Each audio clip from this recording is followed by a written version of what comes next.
Mateus 5, nós vamos ler a partir do versículo 1. Diz assim: quando viu as multidões, Jesus subiu ao monte. Havendo-se sentado, seus discípulos se aproximaram. E ele começou a ensinar-lhes, dizendo: bem-aventurados os pobres em espírito, pois deles é o reino dos céus. Bem-aventurados os que choram, pois serão consolados. Bem-aventurados os humildes, pois herdarão a terra. Bem-aventurados os que têm fome e sede de justiça, pois serão saciados. Bem-aventurados os misericordiosos, pois alcançarão misericórdia. Bem-aventurados os limpos de coração, pois verão a Deus. Bem-aventurados os pacificadores, pois serão chamados filhos de Deus. Bem-aventurados os perseguidos por causa da justiça, pois deles é o reino dos céus. Bem-aventurados sois quando vos insultarem, perseguirem e mentindo disserem todo mal contra vós por minha causa. Alegrai-vos e exultai, pois a vossa recompensa no céu é grande, porque assim perseguiram os profetas que viveram antes de vós. Amém? Amém. Texto muito conhecido, com uma discussão intensa acerca da estrutura das bem-aventuranças em Mateus, mas nós podemos começar mostrando, quem sabe, a intenção do escritor em narrar o êxodo judaico e Jesus como o segundo Moisés que está conduzindo agora o novo povo de Deus, né, que é a igreja, para a terra prometida. Se eu seguir o fluxo de Mateus, nós vimos o menino Jesus, né, que nasce em uma situação precária, assim como Moisés, não é? Moisés nasceu em uma realidade egípcia em que o faraó havia mandado matar os meninos, né, com medo do crescimento do povo judaico, israelita no caso, né? E o que vai acontecer com Jesus? Semelhantemente, ele vai ser perseguido, né, enquanto bebê, porque Herodes queria matá-lo. Aí você vai ter uma narrativa de Jesus, então, indo para o deserto, não é? Depois do seu batismo e da voz que diz: ele é o meu filho amado e nele me agrado, em que ele fica 40 dias e 40 noites, não é? A semelhança do que foi o povo no deserto, 40 anos, não é isso? E ali Jesus, diferente do povo do Êxodo, ele vai ser obediente e vai resistir às tentações, e então, aprovado por Deus, inicia o seu ministério público. Depois você tem Jesus chamando os seus primeiros discípulos, não é isso? E então iniciando o seu ministério público. Aqui em Mateus 5, primeira alusão de Mateus ao Êxodo é justamente quando ele diz que as multidões, né, seguiram Jesus e ele subiu ao monte e começa a ensiná-los, à luz do que foi Moisés subindo no Sinai e recebendo as leis de Deus para então ensinar ao povo. E você tem Jesus, apesar de não ser o Monte Sinai, né, nem uma montanha, né? Na verdade era uma elevação, mas a maneira como Mateus coloca realmente demonstrando que Jesus estava iniciando algo novo, né? E reunindo então um novo povo de Deus. Ele vai se sentar, diz o versículo 1, e começar a ensinar. Por que ele se senta? Porque era assim que os rabis, os mestres, ensinavam. Ele se senta então para ensinar o povo. E vai então no versículo 3, iniciar o que nós conhecemos como bem-aventuranças, né? Na verdade, a expressão vem do grego makarios, e makarios é, na verdade, uma tradução do hebraico, que é ashere. Ambos têm significados semelhantes, e algumas traduções, por exemplo, você vai encontrar felizes, né? Bem-aventurados, felizes, mas as palavras, na verdade, que nós encontramos, as expressões que nós encontramos para aproximar, elas, de certa forma, não alcançam o significado pleno do que é a intenção e o significado da palavra no Antigo Testamento e no grego também no Novo Testamento.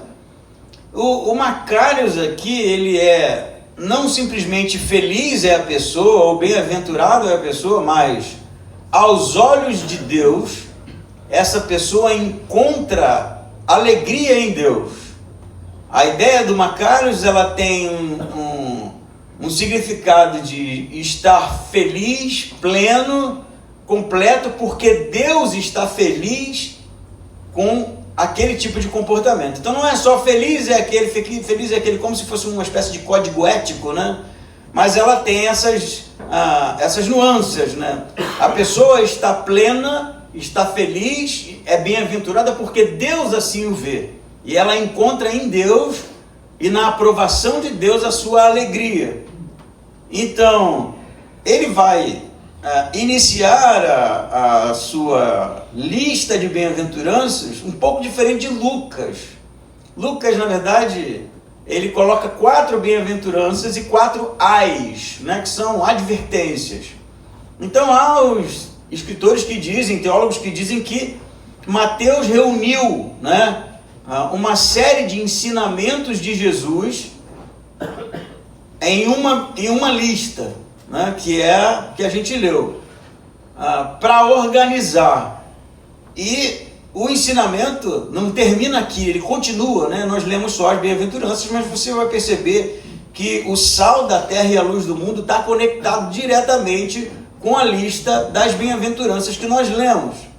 Então, tendo entendido isso, que Jesus não ensinou de uma única vez tudo isso, né, que é o Sermão da Montanha, o consenso é de que realmente Mateus conhecia os ensinamentos e organizou a sua maneira, diferente de Lucas, né, diferente de João, o que ele queria realmente salientar. Isso é interessante porque quando nós estudamos ali sobre exegese, né, estrutura de sermão, estrutura de texto, nós vimos uma coisa bem interessante. Quem estava lá se lembra que é o quiasma, não é? Que é uma estrutura literária muito usada pelo judaísmo do primeiro século. Não só os judeus usavam, os gregos também usavam, né?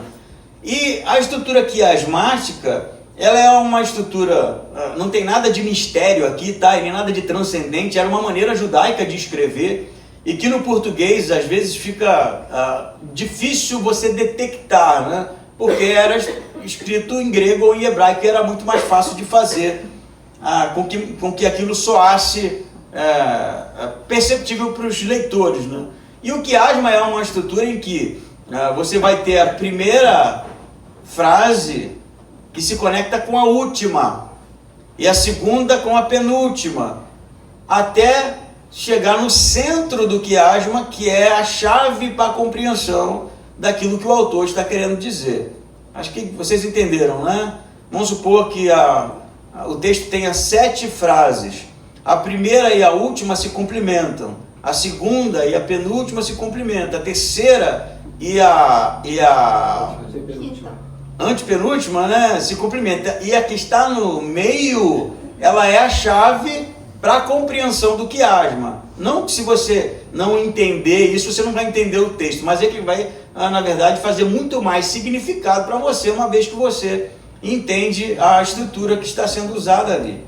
E há alguns teólogos que defendem a estrutura das bem-aventuranças como uma estrutura quiasmática. Isso não vai trazer dificuldade para a gente, não vai ser uma coisa muito complexa, né? Vocês vão entender, mas que vai acender muito mais o texto do que você ler corrido assim, né, em português. Então eu vou pedir ao Rogério, né, hoje vai ser um pouco diferente, né? Eu vou mostrando aqui e a gente vai acompanhando aqui. eu preparei um PowerPoint, nem um PowerPoint, um PDF, né? Só para a gente entender. Então, a estrutura das bem-aventuranças é uma estrutura em formato de quiasma, né? E a gente vai descer para as bem-aventuranças. Eu coloquei em cores para que a gente detecte. Depois eu vou mostrar a estrutura de maneira mais óbvia, né? Então você tem aqui, e na sua Bíblia também, a primeira bem-aventurança, né? Bem-aventurados os pobres em espírito, porque deles é o reino dos céus. E você tem a 10ª bem-aventurança, porque, se você perceber, existem 8 bem-aventuranças, e as 2 últimas, elas são desdobramentos da 10ª. Não é? Porque a 10ª diz: bem-aventurados que sofrem perseguição por causa da justiça, porque deles é o reino dos céus. E aí aqui ele muda o tempo verbal. Bem-aventurados sois vós, né? Então ele ainda está falando da 10ª aqui. Então 11 e 12 é considerado um desdobramento dessa aqui. Tendo entendido isso, bem-aventurados os pobres em espírito, porque deles é o reino dos céus. Bem-aventurados que sofrem perseguição por causa da justiça, porque deles é o reino dos céus. E você percebe que nessa estrutura o reino dos céus está na primeira e na última, marcando o início e o fim do quiasma. Entenderam, né? Está coloridinho aqui. E aí você vem para a segunda bem-aventurança, os que choram porque serão consolados. Ela se encontra com bem-aventurados os pacificadores. Da mesma forma, a terceira bem-aventurança que está fugindo de mim aqui, né? Bem-aventurados os mansos, porque herdarão a terra. Bem-aventurados os limpos de coração, porque verão a Deus. E o centro do quiasma: bem-aventurados os que têm fome e sede de justiça, porque eles serão fartos. E bem-aventurados os misericordiosos, porque eles alcançarão misericórdia. Então, você não precisa entender tudo agora, mas só entender a estrutura que está sendo proposta aqui. O autor não quer que a gente leia e entenda frases soltas, né, como princípios isolados, mas uma estrutura em que todos os ensinamentos se conectam e ele tem um centro que rege todo o restante da estrutura. Todo mundo entendeu? Sim, você vai sair crente daqui hoje. Então, avança aí, por favor, né? Vamos olhar o quiasma organizado agora, né? A gente vai chamar de, é assim que se fala, né? A, B e C, e A, B e C linha, né? Então, os pobres de espírito, no versículo 3, deles é o reino dos céus. E o B, os que choram, né? É o encontro da primeira bem-aventurança com a 10ª. Os pobres de espíritos, deles é o reino dos céus. Está conectado com os que choram. Então, seria isso, né? Bem-aventurados os pobres de espírito, porque deles é o reino dos céus, e os que choram, porque serão consolados. A segunda dupla, né? Bem-aventurados os mansos, porque herdarão a terra. Bem-aventurados os limpos de coração, porque verão a Deus. Na verdade, é o B aqui, né? Desculpa, eu pulei. Pobres de espíritos e perseguidos pela justiça. Os que choram e pacificadores. Os mansos, limpos de coração. E o centro, fome e sede de justiça e misericordiosos. Fez sentido? Está todo mundo conseguindo ver? Quem não entendeu nada até agora, levanta a mão aí. Eu volto lá do início. O Beto ameaçou, né? Mas eu falei que ia voltar para o início e você desistiu, né?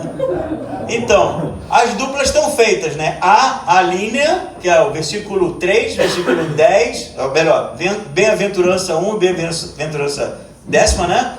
O B, os que choram, os pacificadores, os mansos, os limpos de coração, e o centro do quiasma, fome e sede de justiça e misericordiosos. Entendeu? Agora vamos estudar cada uma das duplas. Pode subir, por favor.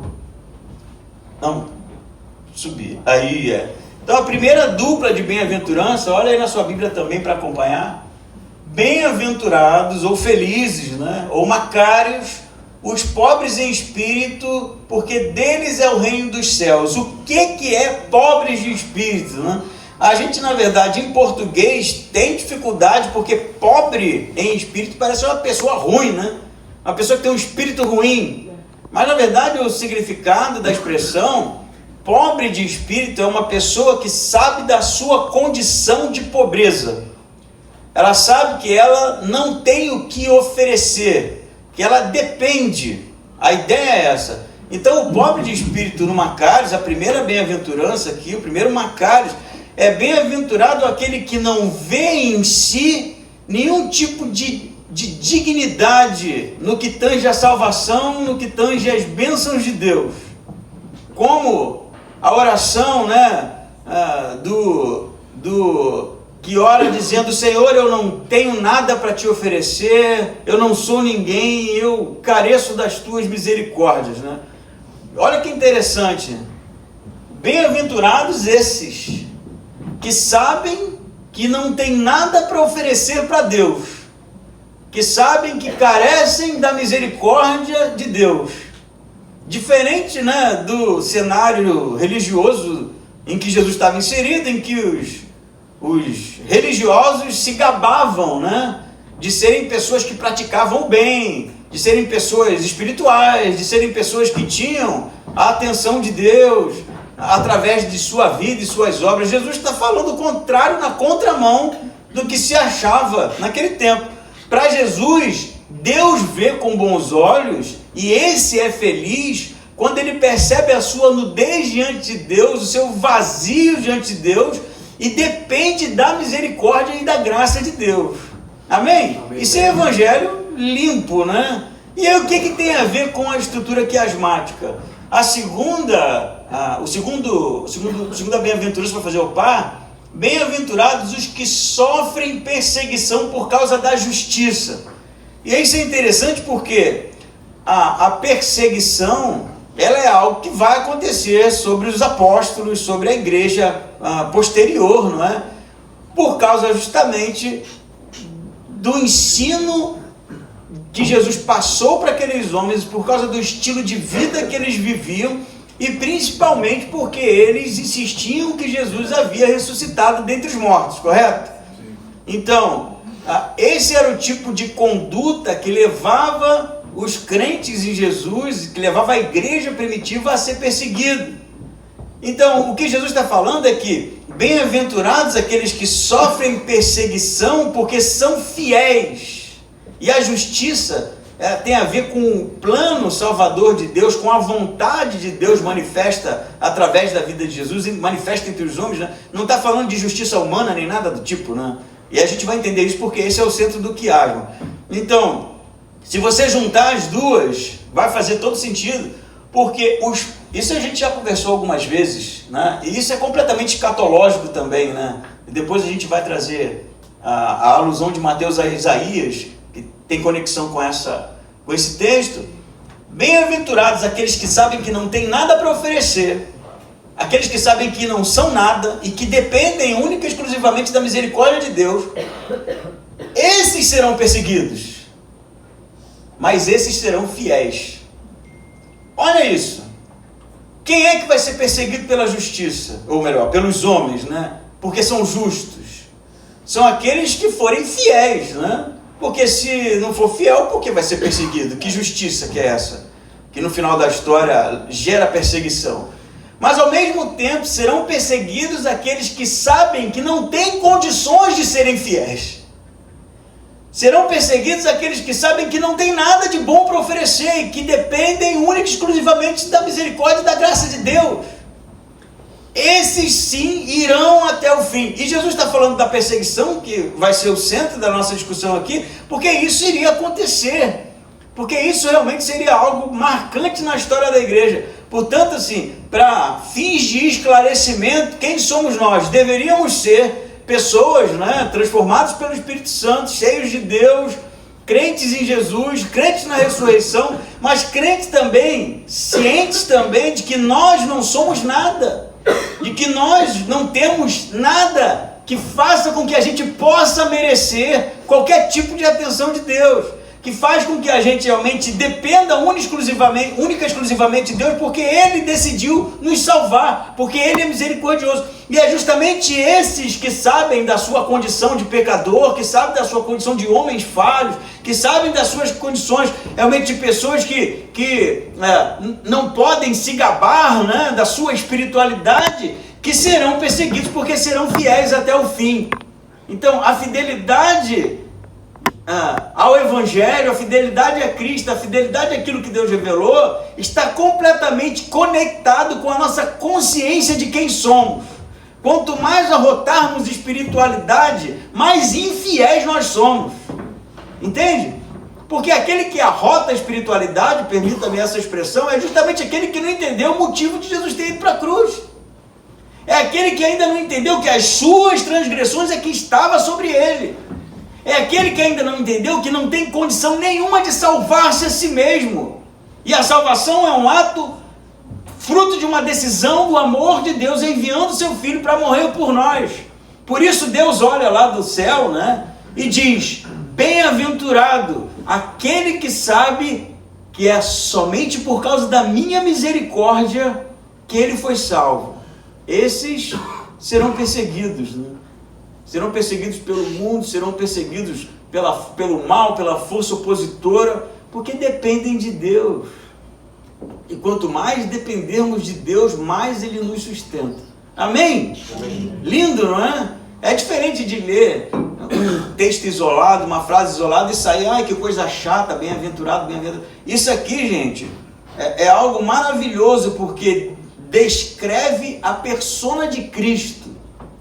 Quem Jesus era.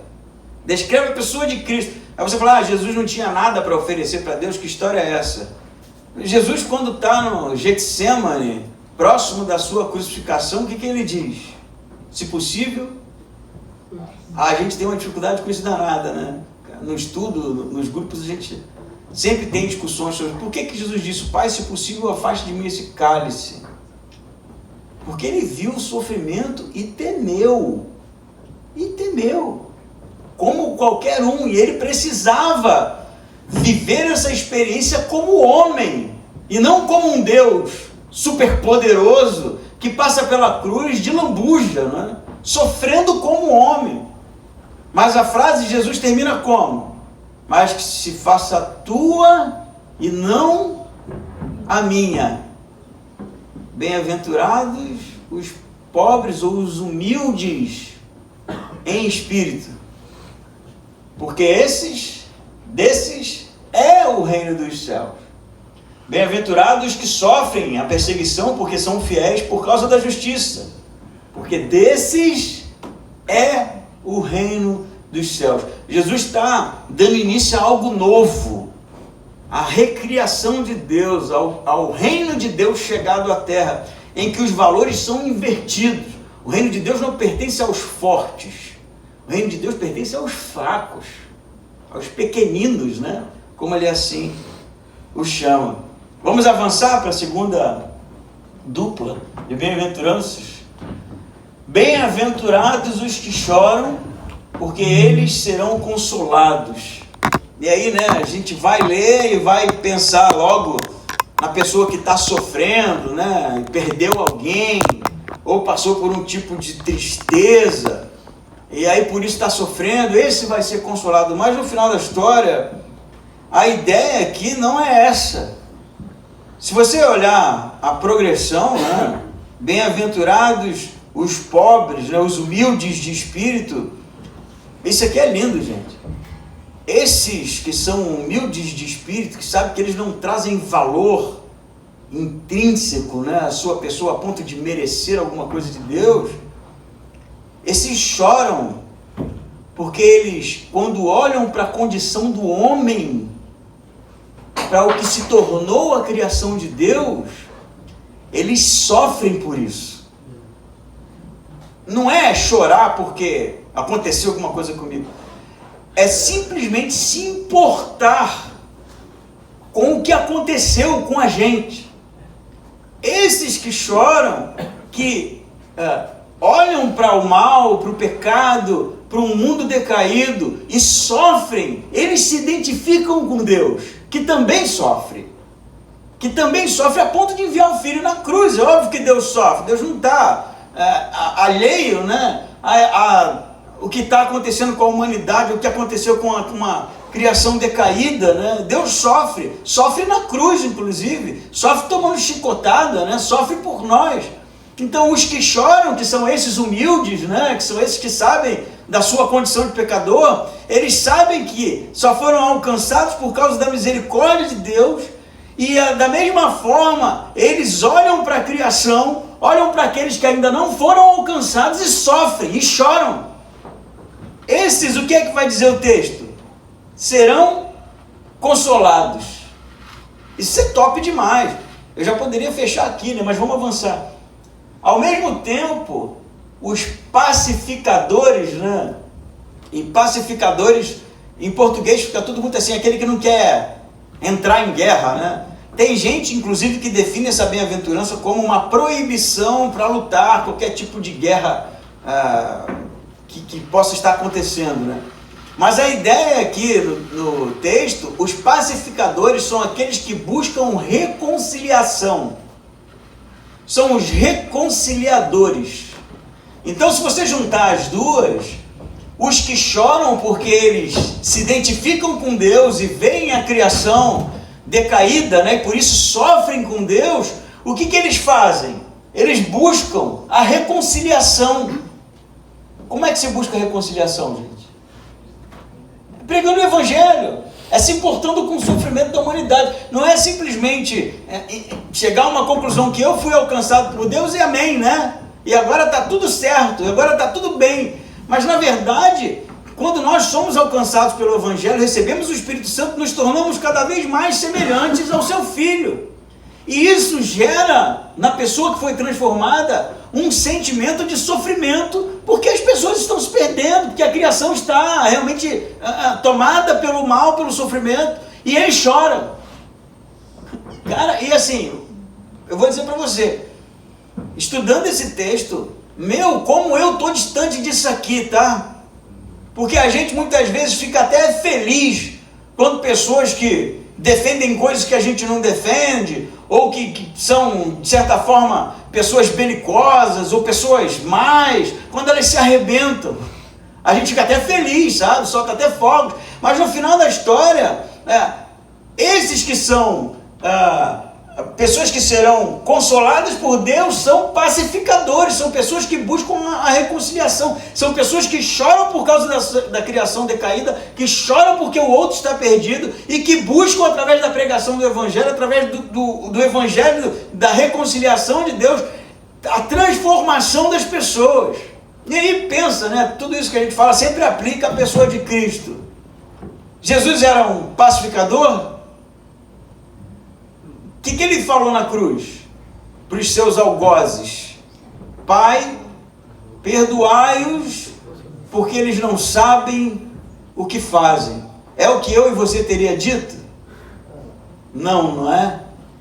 Nem um minuto nós teríamos dito isso. Mas Jesus, ele não revida. Jesus não revida. Jesus foi para o sinédrio calado, mudo como um cordeiro, né, diante dos seus tosquiadores. Jesus foi para Roma, né, encarar o juízo de Roma calado. Jesus vai para a cruz calado, e ele só abre a boca naquele momento para dizer: Pai, perdoai-os, eles não sabem o que fazem. Bem-aventurados os que choram, porque eles serão consolados. Bem-aventurados os pacificadores, os que choram, reconciliam.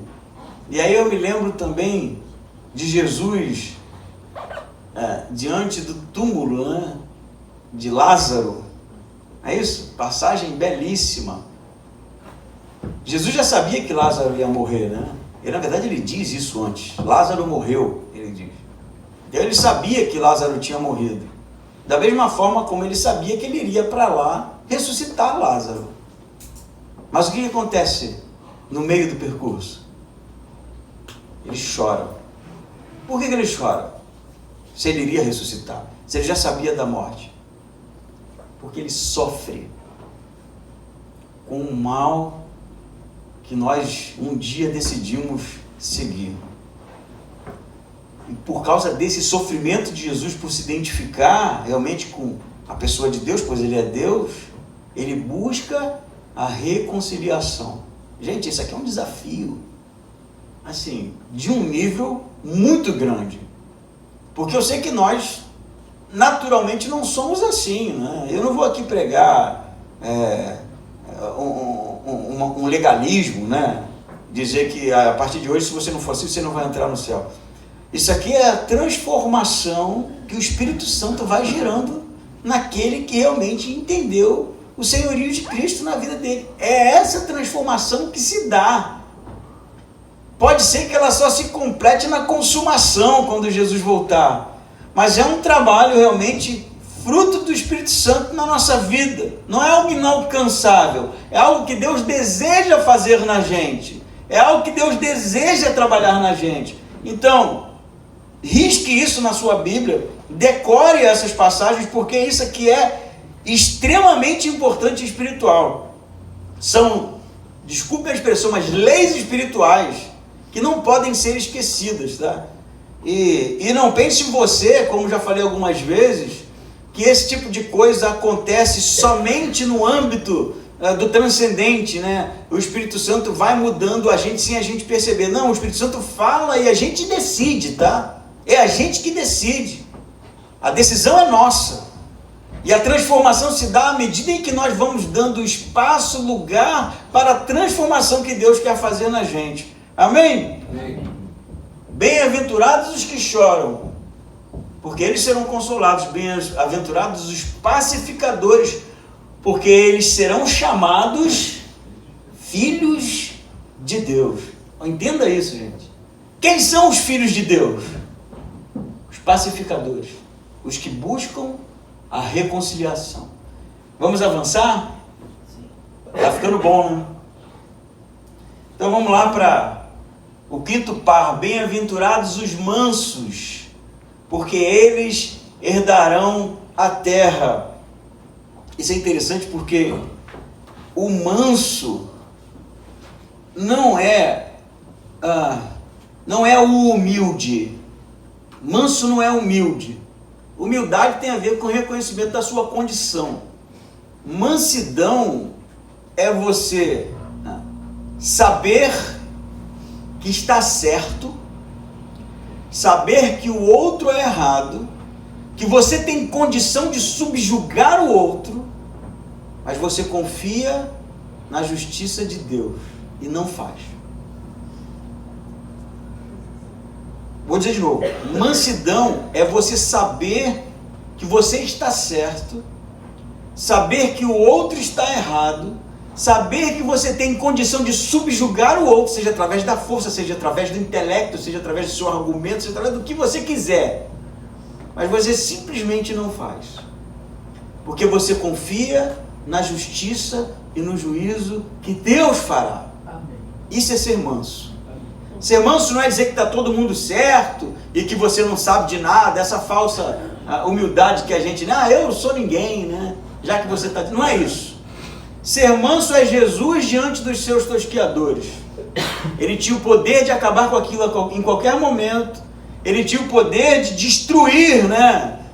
Qualquer força opressora, mas ele fica calado até o fim, porque ele confia nos projetos, no plano e na justiça de Deus. É desafiador? Se você disser que não é, você não está entendendo, eu vou ter que começar lá do início de novo.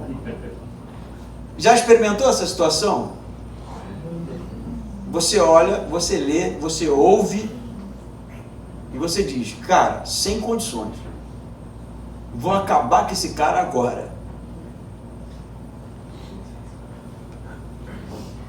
Aí você não faz nada e diz, pois é, vou estar orando por você. Isso é mansidão. Mansidão não é você, né, no ringue com Mike Tyson e aí diz, não, Mike Tyson, não vou lutar. Se tu lutar, tu vai tomar uma surra. Então, ali não é mansidão, ali é só uma questão de realidade, né? Se você partir para dentro do Mike Tyson, é só azar o seu. Isso não é ser manso, isso é ser burro, né? É diferente. Mansidão é quando você é o Mike Tyson. Você é o Tyson. E você olha para os milinguidos na sua frente, sabe do seu poder de punch, e não faz, e deixa ele sair ganhando. Essa semana eu recebi uma ligação, né, de um pastor. Ele estava, né, irritadíssimo, né, com algumas questões denominacionais, e aí já queria que eu participasse de um processo contra a convenção por causa de um templo que está sendo vendido, e vai liderar a igreja nisso. Eu falei, pastor, não me leve a mal não, eu sei que toda essa história é muito injusta, eu não concordo com nada disso, eu acho isso terrível, mas eu não vou processar ninguém, cara. Mas está errado. Eu falei, está errado, mas o que as escrituras dizem? O que Paulo diz? Se você quiser ir por essa via, você vai, mas você não conte comigo. Eu não vou retaliar. E falei, né? Repeti essa frase que eu já disse algumas vezes. Se a gente fizer da mesma forma, a gente está indo para o mesmo lugar. A gente está no mesmo buraco. A gente está agindo com carnalidade igual. Então, ou a nossa confiança está em Deus, que a justiça de Deus será feita, ou está na gente. Ou está em outras vias, né? Estou contando essa história para ilustrar justamente isso. Você tem condição de subjugar, de humilhar, de expor, de bater. Você tem, mas você não faz. Por quê? Porque Deus está dizendo, bem-aventurado os que não retaliam, os que não devolvem na mesma moeda, os que não se comportam via olho por olho, dente por dente. Bem-aventurados aqueles que confiam em Deus. Junta as duas só agora. Os mansos, né? Que sabem do seu poder, mas eles decidiram confiar em Deus. E os limpos de coração. Você sabe o que é limpo de coração aqui no texto? Os limpos de coração são aqueles que buscam a Deus verdadeiramente. Não é fruto da religiosidade, não é fruto de um credo teológico, é um desejo incessante de conhecer Deus. Esses são limpos de coração. Eles não mentem, eles não fingem estar buscando a Deus. Deus não é um fim, né, para aquilo que a pessoa está realmente buscando, e aí Deus se torna um caminho para ser abençoado. Não é isso, é uma busca mesmo, um desejo de conhecer Deus. É um coração puro, um coração verdadeiro, não há hipocrisia. Isso aqui é interessante, porque quando você junta as duas, esses que estão buscando a Deus mesmo, e inclusive essa é uma oração minha, né? Eu sempre oro, pedindo ao Pai assim, Deus, mande gente para a nossa igreja, mas mande pessoas que estão te buscando verdadeiramente. Essa é uma oração que eu faço constante. Que sejam pessoas que estejam te buscando, que queiram realmente te conhecer, que queiram servir, que queiram ser igreja, que tenham um coração puro. Aqueles que não são assim, que só querem arrumar problema, leva para longe, né? Leva para outra igreja. Os puros de coração, eles estão buscando a Deus verdadeiramente. Mas eles são mansos. A pureza de coração, a busca por Deus, se reflete, pensa só, é algo interno, né? Mas que se reflete no comportamento. A busca genuína por Deus faz de nós pessoas que confiam na justiça de Deus e não na nossa própria. Amém? Amém. Não sei se está chato, né? Se tiver, problema seu, né? Sabe o que eu ia dizer isso, né? Vamos avançar então. Aí a gente chega no centro do quiasma, né? O centro do quiasma, bem-aventurados os que têm fome e sede de justiça, porque eles serão fartos. Bem-aventurados os misericordiosos, porque eles alcançarão misericórdia. Gente, eu sempre uso essa expressão sobre a palavra justiça no Novo Testamento, né? Dikaiosine, porque a gente tem uma tendência a ler esses textos, principalmente Romanos, né? Como se justiça de Deus fosse justiça humana. A gente aplica o mesmo conceito, né? E o que é justiça humana? Errou, paga, não é? Se você transgrediu, você é condenado. E a gente aplica esse conceito a Deus, como se Deus fosse um juiz sentado na sua cadeira, né? Julgando o todo tempo, né? As pessoas por esse tipo de via. Errou, condenação. Errou, condenação. Mas aí a gente vê, né, que apesar de sermos pecadores, transgressores, né, apesar de sermos pessoas vis, Deus nos ama e a sua justiça se dá através de Jesus. Aí já fica estranho, porque você não consegue mais aplicar o conceito de justiça humana no que está acontecendo. Eu sempre falo isso, né? Como é que vai ser justo se eu que peco e vem um que é inocente e morre? E eu continuo aqui, pecador. Não funciona. Não segundo a justiça que nós normalmente entendemos ser justiça. A justiça de Deus não é assim.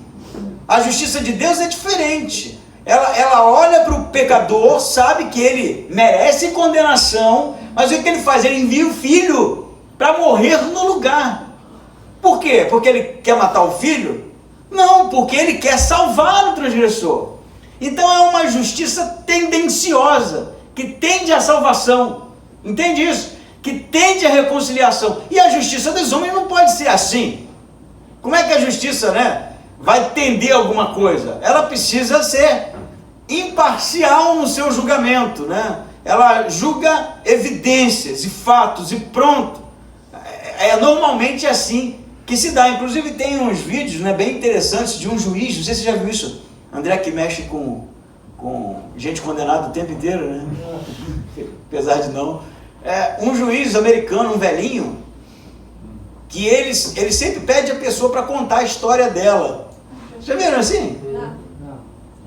Aí tipo um velhinho que bateu com um carro lá e arrumou um estrago lá, foi pro tribunal desse juiz, e aí tá lá, o velhinho fez a besteira mesmo, né? E ele pede para contar a história. Aí o velho fala que ele tinha um filho, ele era velho, né? Só que ele tinha um filho, também já era velho, ele era bem mais velho, que teve uma crise renal.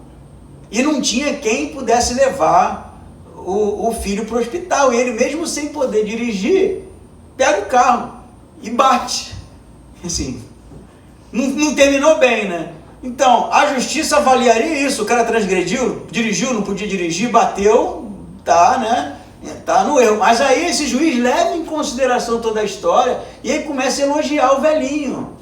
Um pai faria isso, né? Um pai faria isso pelo seu filho, mesmo você não podendo dirigir, você dirigiu. Ele falou, eu sei que eu não posso, mas não tinha outra alternativa. E aí o juiz absolve. É uma coisa completamente fora da curva, assim, né? E por isso que os vídeos viralizam, mas a ideia da justiça de Deus é semelhante a isso. Semelhante a isso. A justiça de Deus se dá através do seu Filho de maneira salvadora, de maneira reconciliadora, de maneira amável, de maneira tendenciosa, que tende à salvação e não à condenação. A condenação, na verdade, é sobre aqueles que desprezam, né? Não é sobre pecadores, é sobre pecadores que desprezam a salvação de Deus. É como se o juiz estivesse dando alternativa para o velhinho, não, mas eu quero ser multado. Mas você não tem idade. Eu sei que não tem, mas eu quero a multa. É esse tipo de coisa que acontece no Novo Testamento. Deus envia seu filho vai para a cruz, morre por nós, carrega as nossas transgressões, e eu não quero. E eu acho que isso não tem a menor significância para mim. Aí o juízo é iminente, óbvio, né? Eu decidi pelo juízo. Mas o que eu estou dizendo é que dikaiosine, que é a palavra no grego para justiça, quando se trata de Deus, tem outro tipo de nível, outro tipo de excelência, outro patamar. É uma justiça misericordiosa. Olha o centro do quiasma, gente. Bem-aventurados que têm fome e sede de justiça, né? E a gente fica, justiça, lá na frente do tribunal, né? Do STF, justiça. É disso que Deus está falando? Não. Porque bem-aventurados os misericordiosos. Os que têm fome e sede de justiça são aqueles que anseiam, né, que desejam ardentemente que a justiça de Deus se manifeste, que a vontade de Deus se manifeste, que o reino de Deus venha. A fome e sede é ótimo, né, para ilustrar isso, porque todo mundo aqui já ficou com sede, né, num nível assim, hardcore, né, depois de um exercício físico, depois de uma partida de futebol, depois de atravessar um deserto, né? Não, um deserto eu acho que aqui ninguém atravessou ainda, né? Mas você já sentiu aquela sede assim, que você começa a beber e não para mais, né? Meu, tomei 3 garrafinhas de água mineral e não passou a sede, né? Você está sedento, né? E fome a gente conhece, né? Como quando passa a hora da refeição, né? E a gente está morrendo de fome, né? Inclusive tem uma história bem engraçada. Uma vez eu fui tocar e aí terminou bem tarde e eu tava morrendo de fome. Aí um conhecido meu falou: não, vamos lá pra casa. Só que ele era solteiro, eu não tinha me ligado nisso. Nem foi eu mais 2 pra casa dele. Cheguei lá, cara, não tinha nada pra comer, mano. E era madrugada já. Eu falei: cara, o que a gente vai fazer? Aí ele falou: eu não sei fazer um negócio aqui. Ele fez uma espécie de patê lá pra gente comer com biscoito. Cara, eu caí dentro. Só quando eu estava cheio que eu percebi que aquilo era ruim demais. Porque a fome não me deixou nem chegar a essas conclusões, assim. Depois de ter comido, eu falei assim: cara, isso aqui é muito ruim, cara. Mas eu estava com tanta fome, né? A fome faz isso com a gente, a sede faz isso com a gente. E o que Jesus está dizendo? Bem-aventurados aqueles que buscam a justiça de Deus nesse nível. Sedentos, famintos. Tudo que importa é isso, né? Eu conheço gente que coleciona selo. Já viu? Já conversou com gente assim? Tem um amigo lá no Rio que coleciona selo. Uma vez eu tive um azar de pegar o ônibus com ele indo para o centro da cidade. Ele só falou de selo. Eu não entendo nada de selo. Ele falou 1 hora sobre selo, cara.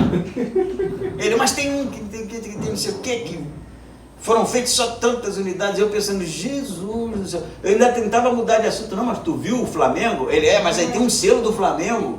E sabe, aquela fascinação, né? Sede e fome é muito pior que isso. É a oração de Jesus: seja feita a tua vontade, assim como é no céu, que seja feita aqui na terra. É um desejo ardente pela justiça, pelo reino de Deus, para que isso realmente seja algo transformador. E quem são esses? Os misericordiosos, que olham para os perdidos e se identifica com isso, porque já foi perdido um dia, e deseja arduamente que a justiça graciosa de Deus os alcance. Palavras de Jesus. Aí vamos pensar em Jesus de novo? Pô, exemplo maior do que Jesus na cruz não tem, né? Quem é que ensina: venha a nós o vosso reino e seja feita a tua vontade? Jesus. E quem é que vai para a cruz por nós? Jesus. O reino não estava vindo ali? Se manifestando através do quê? Da graça e da misericórdia. Esse é o centro do quiasma. Esse é o centro das bem-aventuranças. Bem-aventurados os que têm fome e sede de justiça. Esses são misericordiosos, porque eles serão fartos e alcançarão misericórdia. Lindo, né? Eu poderia terminar aqui, fazer um apelo e você ia levantar a mão e ir aqui na frente. Mas eu não vou fazer isso não. Vamos ler o 11:12, que é agora a parte que Jesus está ensinando e ele vira para os discípulos, né? Ele vira para os apóstolos agora, e ele muda o tempo verbal, né? Porque agora sois vós, né? E ele diz: bem-aventurados sois vós. Vamos ler junto? Vamos ler junto aqui, ó, que dá para ir na mesma tradução aqui, ó. Vamos lá. Bem-aventurados sois vós quando vos injuriarem e perseguirem e mentindo disserem todo mal contra vós por minha causa. Exultai e alegrai-vos, porque é grande o vosso galardão nos céus, porque assim perseguiram os profetas que foram antes de vós. Por que a igreja vai ser perseguida? Porque porque ela é misericordiosa. A misericórdia, o amor, o sofrimento, o choro pelo pecador, o desejo de que a vontade de Deus se faça, que as pessoas sejam salvas, vai ser uma mensagem que o mundo não suportará. E assim como mandaram o Filho de Deus para a cruz, vão perseguir a igreja. Perseguiu no início, perseguiu Cristo, perseguiu os apóstolos, perseguiu a igreja, continuará perseguindo a igreja até a vinda de Jesus. E nós somos o bom perfume de Cristo.